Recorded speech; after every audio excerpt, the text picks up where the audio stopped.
Mengelola negara memang harus paham bela negara, mengerti geopolitik dunia, dan mempunyai tim pemikir kelas dunia yang solid. Akan membicarakan apa kita kali ini? Kita membicarakan tentang masalah di Papua, gerakan separatis bersenjata yang lagi marak menyerang markas tentara dan polisi. Sebelum kita membahasnya, maka kita harus memahami juga tentang global player yang sedang bermain apa. Begini maksudnya, kita pernah memperingatkan mengenai Freeport dari kacamata geopolitik, karena berbeda melihat Freeport dari hanya sekedar faktor ekonomi saja, berbeda dengan melihat Freeport sebagai alat tekan politik, berbeda melihat dari kacamata geostrategi dunia, berbeda melihat dari fungsi humanitarian atau sisi kemanusiaan. Apapun yang kita lihat, maka itulah yang jadi tindakan kita, dan apapun tindakan kita akan mendapatkan akibat. Oke, jadi Bosman mau ngomong apa nih? Muter-muter dulu. Kita lanjut ya, ini semua agar paham. Jadi kesimpulan tentang kelompok separatis di Papua adalah akibat dari sebuah tindakan yang mungkin tidak dipikirkan dulu, tidak dipikirkan dalam-dalam, sehingga terjadi pemberontakan dan penyerangan bersenjata seperti saat ini. Akibat dari apa? Baik, sebelum menjawab, kita rincikan dulu fakta. Senjata rifle atau senjata laras panjang yang dibawa mereka para pemberontak separatis yang ingin Papua merdeka adalah AR-15 buatan Armalite. Ukuran peluru 5,56, mirip M16 buatan pabrik Colt. Namun AR-15 Armalite kita membacanya bukan dari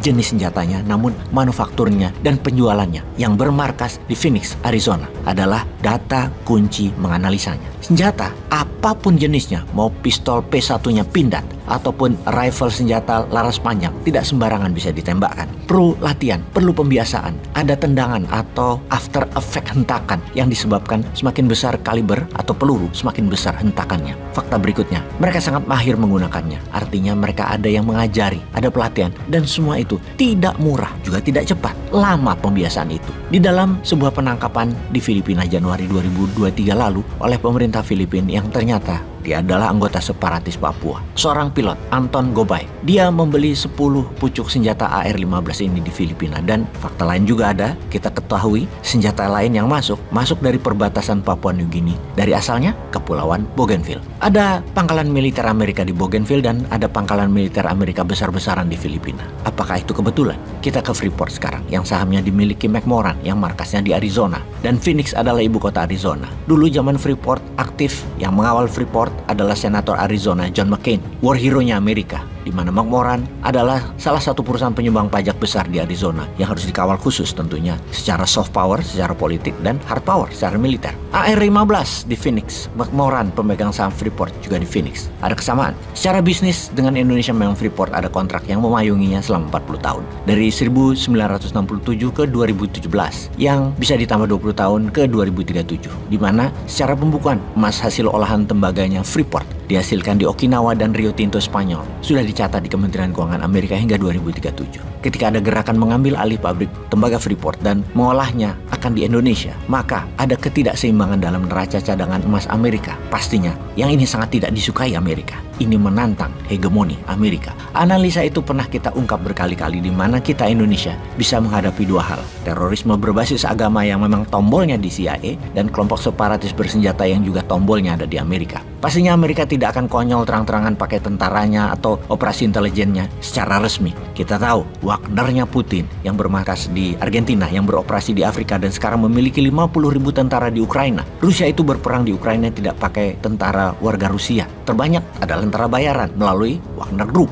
Demikian juga Amerika. Amerika punya Blackwater Private Army, juga punya Triple Canopy yang berbasis di Portugal misalnya. Bisa-bisa saja mereka menjalankan misinya. Untuk Papua kita harus mengerti anatomi musuh kita siapa dan yang memayunginya siapa. Di permukaan dunia terlihat ramah, pejabat antar negara yang berperang terlihat ramah, saling sapa, saling jabat tangan, namun di bawahnya shadow bayangan mereka saling hujam, saling tusuk. Sungguh tidak sederhana memahami dunia geostrategi kawasan dan hegemoni. Jadi kita harus melakukan lobby. Lobbynya bukan hanya ke Amerika doang, Australia sampai New Zealand kalau perlu, karena Kapten Philip, pilot Susi Air yang disandera, adalah warga negara New Zealand yang saat ini belum juga dibebaskan oleh tentara Indonesia. Ditambah lagi, mereka kelompok separatis bersenjata ini selama tahun 2023 ini menyerang terus dan sudah memakan puluhan korban tentara dan polisi Indonesia. Bayangkan, tentara terlatih bisa diserang separatis. Apa kira-kira mereka nggak ada yang melatih gitu? Apa kira-kira mereka nggak ada yang biayai? Apa kira-kira mereka tidak ada strategi perangnya? Perang gerilya, hit and run, bersenjata berat. Siapa yang mengajarkan?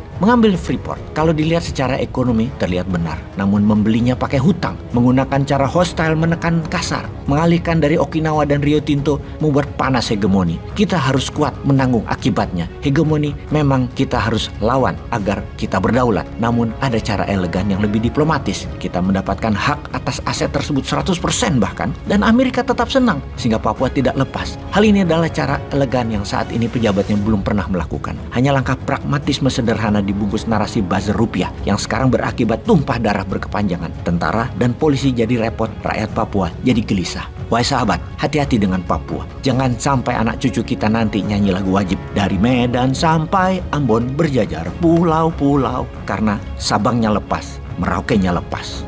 Peace.